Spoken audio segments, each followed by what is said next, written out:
গ্রামে রোজকার মতোই একটা সাধারণ দিন ছিল। হাওয়াতে ধোঁয়া ছড়িয়েছিল আর রাস্তার ধারের গাছ শুকিয়ে গেছিল। রাধা শুকনো কাঠের গাঁঠা নিয়ে যাচ্ছিল। মোড়ে আসতেই ও দাঁড়িয়ে গেল আর কাশতে লাগলো। হে ভগবান, এই ধোঁয়া তোমার প্রাণ নিয়েই ছাড়বে। রোজ সকাল সন্ধে এই কাঠের উনুনে খাবার বানানোর জন্য একটা শাস্তি হয়ে গেছে। চোখ সব সময় জ্বলতে থাকে আর শ্বাস নিতেও মুশকিল হয়। রাধা কিছুক্ষণ ধরেই কাশতে লাগলো আর তারপর ওড়না দিয়ে নিজের মুখ ঢেকে সেখান থেকে এগিয়ে গেল। রাধা বাড়ি ফিরে কিচেনে গেল। ও কাঠের গাঁঠা খুলে সেটা মাটির চুলাতে রাখলো আর আগুন জ্বালিয়ে দিল। চুলা দিয়ে গাঢ় কালো ধোঁয়া বেরোতে লাগলো। রাধা লোহার পাইপ দিয়ে আগুনে হাওয়া দিতে লাগলো যাতে কাঠ ভালোভাবে জ্বলতে থাকে। ওর চেহারায় ঘাম চলে এলো। তখনই বিরজু নাক আর মুখে কাপড় রেখে কিচেনে ঢুকলো। রাধা, আজকে আবার পুরো বাড়ি ধোঁয়ায় ধোঁয়াক্কার করে দিয়েছো। বাইরে থেকে ক্লান্ত হয়ে বাড়ি ফিরি, নিঃশ্বাস নেওয়ার জায়গা থাকে না। এই গরম ধোঁয়ায় কোনো মানুষ কি করে থাকতে পারে? তো আমি কি করব? যদি কাঠ না জ্বালাই তাহলে খাবার কি করে বানাবো? এই চুলার জন্য আমার পুরো শরীর জ্বলতে থাকে। ডক্টরও বলেছে এই ধোঁয়ার কারণেই অসুস্থ হচ্ছি। আর আমাদের কাছে আর কি বা উপায় আছে? বিরজু আর রাধা এই ব্যাপারে খুবই চিন্তিত ছিল, কিন্তু ওরা কিছুই করতে পারত না। কিছুক্ষণ পর গ্রামের রাস্তায় একটা মোটরসাইকেল যাচ্ছিল। ওটার কেউ নয়, বরঞ্চ মাস্টারজি চালাচ্ছিলেন। চারপাশে ছড়িয়ে যাওয়া ধোঁয়া দেখে মাস্টারজি চিন্তিত হয়ে পড়লেন। উনি বটগাছের সামনে স্কুটারটা থামালেন, যেখানে ও বিরজুকে দেখতে পেল। বিরজু ভাই, আপনি এখানে একা বসে আছেন কেন? আর পুরো গ্রামের এ কি অবস্থা? চারিদিকে খালি কালো ধোঁয়া দেখা যাচ্ছে, নিঃশ্বাস নেওয়াও যায় না। মাস্টারজি, এটা আমাদের গ্রামের পুরনো কাহিনী। সব বাড়িতে মাটির উনুন জ্বলে। আমাদের মহিলাদের শরীর খারাপ হচ্ছে, বাচ্চাদেরও ঠিক থাকছে না, আর চারিদিক নোংরা হয়ে যাচ্ছে। আমাদের কাছে এই ঝামেলার কোনো উপায় নেই। মাস্টারজি বিরজুর পাশে বসলো আর ভালোবেসে ওর কাঁধে হাত রাখলো। আরো কিছু গ্রামের লোক ওদের কাছে এসে মন দিয়ে শুনতে লাগলো। মাস্টারজি বিশ্বাস আর দয়ার স্বরের সাথে সবার সাথে কথা বলতে লাগলো। উপায় তো আছে। বিজ্ঞান এখন আগের থেকে অনেক আগে বেরিয়ে গেছে। শহরে কাঠের উনুনে কেউ খাবার বানায় না, ওখানে গ্যাস সিলিন্ডারের চল আছে। ওতে ধোঁয়া থাকে না আর শরীর খারাপও হয় না। আমি আপনাদের কাছে পণ করছি, আমি এই গ্রামে সিলিন্ডার নিয়েই আসবো। এটা কি সত্যি হতে পারে মাস্টারজি? আমাদের বাড়ি থেকে এই কালো ধোঁয়া সবসময়কার জন্য চলে যাবে? যদি এরম হয় না, আপনি আমাদের জন্য ভগবান তুল্য হয়ে যাবেন। তুমি চিন্তা করো না বিরজু, আমি পাক্কা এরমই করব। ওরা সবাই আশার নজরে মাস্টারজিকে দেখতে লাগলো। ওদিকে গজ্জু ভাই চারপাইতে আরামে শুয়েছিল আর নাক ডাকছিল। পাশেই একটা পাতলা দড়ি দিয়ে লোহার হাতুড়ি বাঁধা ছিল। দড়ির নিচে জ্বলন্ত মোমবাতি ওটা আস্তে আস্তে গলিয়ে দিচ্ছিল। কিছুক্ষণ পর দড়ি ছিঁড়ে গেল। হাতুড়ি একটা ছোট লিভারের ওপরে গিয়ে পড়ল আর অন্যদিকে সেই ছোচালো পিন গজ্জু ভাইকে ফুটিয়ে দিল। গজ্জু ভাই লাফিয়ে ওপরে উঠল আর নিচে পড়তেই ওনার ঘুম ভেঙে গেল। আরে বাবা, এই দাদাজির মেশিনটা সব সময় লাগাতে থাকে। তখনই মাস্টারজি সেখানে এসে পৌঁছালো। ওকে দেখতে গজ্জু ভাই দাঁড়িয়ে পড়ল। আসুন আসুন মাস্টার মশাই, দেখুন আমি ঠাকুরদার একটা নতুন যন্ত্র খুঁজে পেয়েছি। গজ্জু ভাই, তোমার ঠাকুরদা সত্যিই খুব বড় বৈজ্ঞানিক ছিলেন, কিন্তু এখন আমার তোমার আর তোমার এই আজব যন্ত্রের গ্রামের জন্য খুব বড় কাজের দরকার। আমি গ্রামে গ্যাস সিলিন্ডার আনার কথা ভাবছি, আর তোমার সাহায্যটি দরকার ভাই। আরে মাস্টারজি, আপনি শুধু হুকুম করুন, গজ্জু ভাই আপনার সঙ্গে A to Z কাজ করবে। বলুন আমায় কি করতে হবে। মাস্টারজি ভালোবেসে গজ্জু ভাইয়ের কাঁধে হাত রাখলো। কিছু সপ্তাহ পর লাল সিলিন্ডারে ভর্তি একটা বড় ট্রাক গ্রামে এলো। গজ্জু ভাই আর মাস্টারজি রাস্তার ধারে দাঁড়িয়ে সেটাকে আসতে দেখলো। ট্রাক থামতেই গজ্জু ভাই একটা সিলিন্ডার তোলার জন্য দৌড়ে গেল।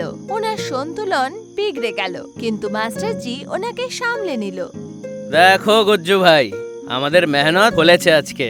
সরকারের সঙ্গে কথা বলে আমি এই সব সিলিন্ডার আজকেই গ্রামে নিয়ে এসেছি। কাল সকালে গ্রামবাসীদের এটা দিয়ে দেব। মাস্টার মশাই, এই গোল গোল ডিব্বাগুলো কি সুন্দর দেখতে।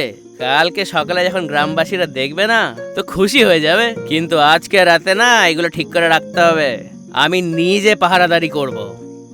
মাস্টারজি সহমতির সাথে মাথা নাড়ালেন। কিছুক্ষণ পর কর্মচারী গাজ্জু ভাইয়ের বানানো টিনের শেডে সিলিন্ডার নামিয়ে রাখলো।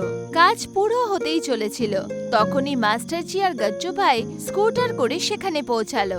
মাস্টারজি সিলিন্ডার গুনলেন, আর ওদিকে গাজ্জু ভাই পাশের চারপাইয়ে লাঠি নিয়ে হাই তুলছিলেন। গোনা হয়ে গেলে মাস্টারজি ওর কাছে এলো। সিলিন্ডার সব আছে গজ্জু ভাই, এখন তুমি এখানে একটু দেখো। হ্যাঁ, আমি একটু বাড়িতে গিয়ে একটু রেস্ট নিয়ে আসছি। কালকে সকালে তাড়াতাড়ি উঠে কাজ শুরু করতে হবে। আপনি আরাম করে গিয়ে শুন মাস্টার মশাই, এই গজ্জু ভাই থাকতে এই সিলিন্ডার কেউ ছুতে পারবে না।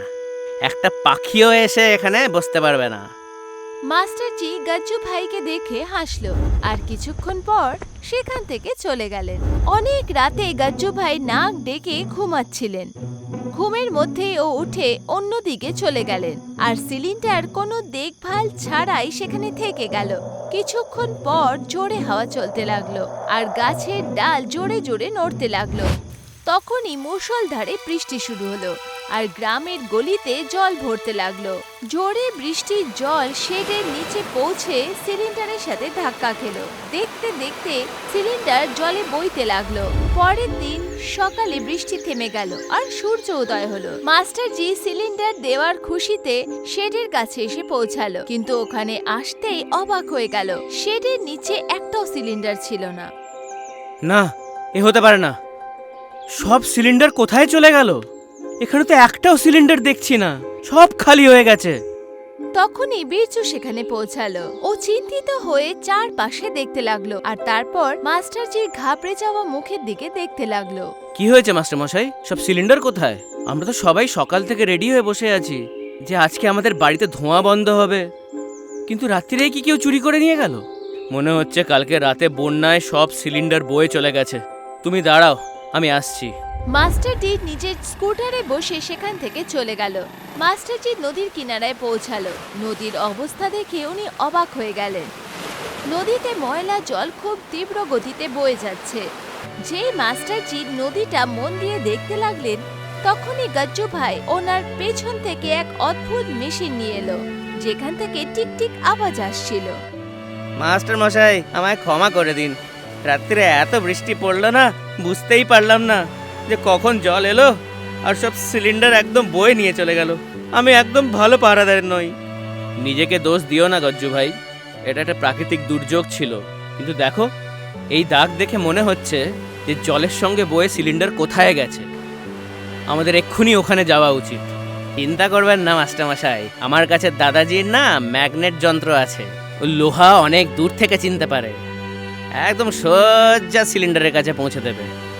সময় খুব কম আছে গজ্জু ভাই, আমাদের তাড়াতাড়ি করতে হবে। গ্রামবাসীরা আমাদের জন্য অপেক্ষা করছে। দুজনের সহমতির সাথে মাথা নাড়ালো, আর ঘন জঙ্গলের দিকে বেরিয়ে পড়লো। গাজ্জু ভাই আর মাস্টারজি জলের স্রোতের সাথে জঙ্গলের দিয়ে হাঁটছিলেন। গাজ্জু ভাই আগে চলতে চলতে সেই অদ্ভুত মেশিনটা সামনে রেখেছিলেন। যখনই মেশিন মুখ্য নদী থেকে কোনো রাস্তার দিকে হতো, তখন সেটা জোরে আওয়াজ করতে লাগতো। মাস্টারজি ওনার পেছনে সাধারণভাবে চলতে চলতে চারপাশ দেখতে লাগলো। উনি বুঝতে পারলেন যে কাদার চিহ্ন গভীর নদীতে যাচ্ছে না, বরঞ্চ কোনো লুকানো রাস্তার দিকে নিয়ে যাচ্ছে। গজ্জু ভাই, তোমার এই আজব মেশিন সত্যি কাজ করছে তো? এখানে একটা কথা বুঝতে পারছি না, বন্যার জল তো সোজা নদীতে যায়, তাহলে এই সিলিন্ডার এই শুকনো রাস্তায় কি করে এলো? মাস্টার মশাই, দাদারি যন্ত্র মিথ্যা কথা বলে না। এই যা জোরে আওয়াজ করছে, মনে হচ্ছে সিলিন্ডার একদম আশেপাশেই আছে। কোনো একটা সিক্রেট নিশ্চয়ই আছে। চলুন আগে যাই।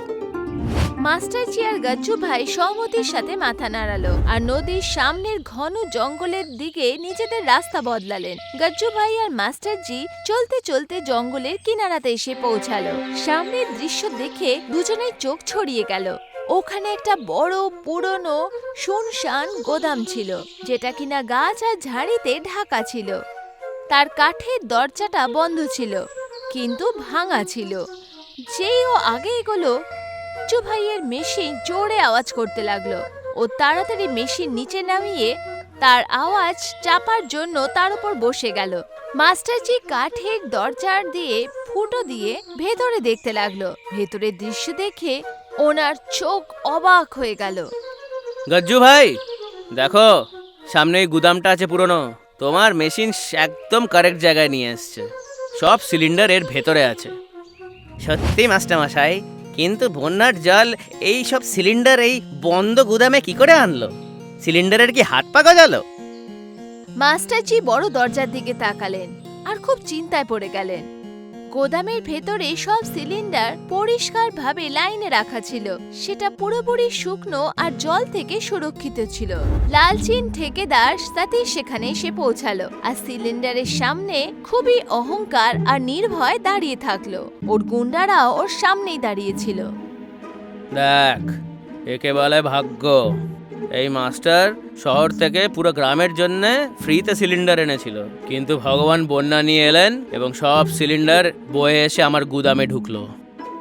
আর আমি ঠিক সময় জাল দিয়ে সব সিলিন্ডার তুলে নিয়েছি। বাহ দাদা, এবার এই সিলিন্ডারগুলোকে শহরে নিয়ে যাব, একদম চড়া দামে বেচবো। মাস্টার আর গ্রামবাসীদের মনে হবে সিলিন্ডারগুলো তো বন্যার জলে বয়ে গেছে, ওরা কোনোদিন আর এখানে আসবে না। তিনজনে সিলিন্ডারের দিকে একটু হাসি হেসে তাকালো। মাস্টারজি আর গাজ্জু ভাই কাঠের দরজা দিয়ে ওদের পুরো কথা শুনতে পেল। গাজ্জু ভাই রেগে গিয়ে দরজার দিকে এগিয়ে গেল, কিন্তু একটা মোটা পাথরের সাথে ধাক্কা খেয়ে পড়ে গেল আর ওনার মেশিন পকেট থেকে পড়ে নিচে পড়ে গেল আর জোরে আওয়াজ করতে লাগলো। গজ্জু ভাই, এ তুমি কি করলে? কিরকম বিশাল আওয়াজ! বন্ধ করো এক্ষুনি, নাহলে তো ওরা আমাদের দেখে ফেলবে। গাজ্জু ভাই তাড়াতাড়ি মেশিন উঠিয়ে সেটা বন্ধ করার চেষ্টা করলো, কিন্তু ওর তীব্র আওয়াজ কিছুতেই বন্ধ হলো না। আরে মাস্টার মশাই, এর বাটনটা না জাম হয়ে গেছে, কাজ করছে না। এখন আমরা কি করি? গোদামের ভেতরে তিনজনে বাইরে থেকে আসা মেশিনের তীব্র আওয়াজ শুনে চমকে উঠল। ওরা খুব ঘাবড়ে গেল আর সতীশ পুরোপুরি ভয় পেয়ে গেল। এটা এটা কিরকম আওয়াজ? এই পুরনো গুদামে কি ভূত এলো নাকি, নাকি কোনো জঙ্গলের জন্তু? দাদা, এটা না কোনো ভূতেরই আওয়াজ। এই জায়গাটার ওপর সাপ আছে। আপনি বাঁচলে বাপের নাম, পালাও পালাও, নাহলে এই ভূত আমাদের ঘাড় মটকে খাবে। তিনজনে সেখান থেকে পালিয়ে গেল। সতীশ আর ওর দুজন গুন্ডা গোদাম থেকে বেরিয়ে ঘন জঙ্গলের দিকে পালিয়ে গেল। ও মাস্টারজি আর গাজ্জু ভাইয়ের পাশ দিয়েই বেরিয়ে গেল, যারা কিনা একটা গাছের পেছনে লুকিয়েছিল। ওরা দুজনে চুপচাপ ওদের যেতে দেখলো। ওরা যেতে গাজ্জু ভাই বড় পাথর উঠিয়ে মেশিনের ওপর দে মারলো আর শেষ অবধি ওটার আওয়াজ বন্ধ হয়ে গেল। দেখলেন মাস্টার মশাই, আমার ঠাকুরদার বেকার যন্ত্র না মাঝে মাঝে কাজে আসে। ভূতের আওয়াজ শুনে কিরকম লেজ গুটিয়ে পালালো লোকগুলো, দেখলেন? সত্যি গুজ্জু ভাই, আজকে তোমার এই মেশিনটা না সত্যি কাজে লেগেছে। ওরা আমাদের সিলিন্ডার চুরি করলো আর তুমি কোনো লড়াই না করেই ফেরত পাইয়ে দিলে। চলো ভেতরে যাই। দুজনে উঠে গোদামের দিকে চলে গেল। মাস্টারজি আর গাজ্জু ভাই গোদামের ভেতরে গেল। মাস্টারজি সিলিন্ডারের সামনে গিয়ে সেটা মন দিয়ে দেখতে লাগলো। সব সিলিন্ডার পুরোপুরি সুরক্ষিত ছিল আর সেগুলোর কোনো ক্ষতি হয়নি। সব সিলিন্ডার সুরক্ষিত আছে গজ্জু ভাই, একটাও কম নেই। এবারে আমাদের এগুলোকে গ্রামে নিয়ে যাওয়া উচিত। গ্রামবাসীরা অনেকক্ষণ অপেক্ষা করছে। গাজ্জু ভাইয়ের নজর গোদামের কোনায় থাকা একটা বড় কাঠের ঠেলা গাড়ির দিকে গেল, যেটা সতীশ চুরি সিলিন্ডার রেখে নিয়ে গেছিল হয়তো। দেখুন মাস্টার মশাই, চোরেরা না গাড়িরও দেখুন ব্যবস্থা করে গেছে। আমরা এটাকে ঠেলায় তুলে, সব সিলিন্ডার ঠেলায় তুলে একদম মাথা উঁচু করে গ্রামে যাব। দুজনে সিলিন্ডারগুলোকে ঠেলা গাড়ির ওপর রাখতে লাগলো। তখনই পেছন থেকে ওরা একটা তালি বাজানোর আওয়াজ শুনতে পেল। ওরা পেছনে ঘুরে তাকালো তো ওখানে সতীশ নিজের দুজন গুন্ডার সাথে সেখানে এসে দাঁড়িয়েছিল। বাহ গজ্জু ভাই বাহ, বলতে হবে তোমার এই মেশিনটাকে, আমাদেরকে ভয় পাইয়ে দিয়েছিল। হ্যাঁ, আর না তো কি, এর জন্য তো এর প্রাইজ পাওয়া উচিত। সতীশ ভাইয়ের প্রাইজ। দেখো সতীশ, তুমি যা করছো সেটা বেআইনি, আর আমি তোমাকে এরকম কাজ করতে দেব না। আচ্ছা, আর আমাকে কে আটকাবে? গজ্জু ভাই আগে এগিয়ে মাস্টার জির সামনে এসে দাঁড়ালো। আমি। সতীশ নিজের দুজন গুন্ডাকে ইশারা করে গজ্জু ভাইয়ের সাথে লড়তে পাঠালো। দুজন গুন্ডা গজ্জু ভাইয়ের দিকে দৌড়ে গেল, আর গজ্জু ভাইও পুরো আত্মবিশ্বাসের সাথে ওদের দিকে এগিয়ে গেল। আর তারপর মাস্টার মশাই, একটু না হাওয়া বেরিয়ে গেছে, আমি না একটু চোখ বন্ধ করে নিচ্ছি। যে দুজন গুন্ডা মাস্টারজির দিকে এগিয়ে গেল, তখনই পেছন থেকে একটা সাইরেনের আওয়াজ শোনা গেল। ওটা একটা পুলিশ ভ্যান ছিল। মাস্টারজি পুলিশকে তখনই ডেকে নিয়েছিল যখন গজ্জু ভাই নিজের মেশিনের সাথে লড়ছিল। পুলিশ সতীশ আরো দুজন গুন্ডার হাতে হাতকড়ি লাগিয়ে দিল। আপনার অনেক অনেক ধন্যবাদ। একে অনেক দিন ধরে খুঁজছি আমরা, কিন্তু বারবার আমাদের চোখে ধুলো দিয়ে পালাতো। এটা তো আমার কর্তব্য ছিল, কিন্তু ইন্সপেক্টর বাবু, আমি আপনার কাছে খুবই কৃতজ্ঞ। ইন্সপেক্টর গজ্জু ভাইকে দেখলো, যে ফোলা চোখ সত্ত্বেও হাসছিল। আর গজ্জু ভাই, আপনাকে অনেক অনেক ধন্যবাদ। গজ্জু ভাই স্টাইল মেরে কালো চশমা বার করে পরে নিল, আর তারপর তিনজনে একসাথে হাসতে লাগলো। আর তারপর কিছুক্ষণ পর পুরো গ্রামকে একাঠা হলো। বিরজু আর রাধা সামনে খুব উদাস আর নিরাশ হয়ে দাঁড়িয়েছিল। তখনই মাস্টারজি আর গজ্জু ভাই সিলিন্ডারে ভর্তি বড় কাঠের ঠেলা গাড়ি টানতে টানতে গ্রামের চকে এসে পৌঁছালো। দেখো, মাস্টারমশাই আর গজ্জু ভাই ফিরে এসছে, আর আমাদের সিলিন্ডারও নিয়ে আসছে সবকটা। এটা তো একদম চমৎকার হয়ে গেল। মাস্টারজি আর গজ্জু ভাই নিজের ঠেলা গাড়ি নিয়ে গ্রামের মাঝামাঝি এসে দাঁড়ালো। মাস্টারজি, আপনাকে অনেক অনেক ধন্যবাদ। আজ থেকে আমাদের বাড়ির কালো ধোয়া সব সময় মতো শেষ হয়ে গেল, আর এখন কোনো মহিলার শ্বাসের অসুখ হবে না। এই সব আপনাদের ঐক্য আর গজ্জু ভাইয়ের সেই আজব মেশিনের দৌলতে হলো। আর এখন ঘরের হাওয়া পরিষ্কার হাওয়া হবে, আর আমাদের গ্রাম সত্যি একটা আদর্শ গ্রাম হবে। আর হ্যাঁ, যদি আবার কোন এরম ঝামেলা হয় না, মনে রাখবেন মাস্টারমশাই, গজ্জু ভাই আর তার দাদাজির যন্ত্র সব সময় হাজির।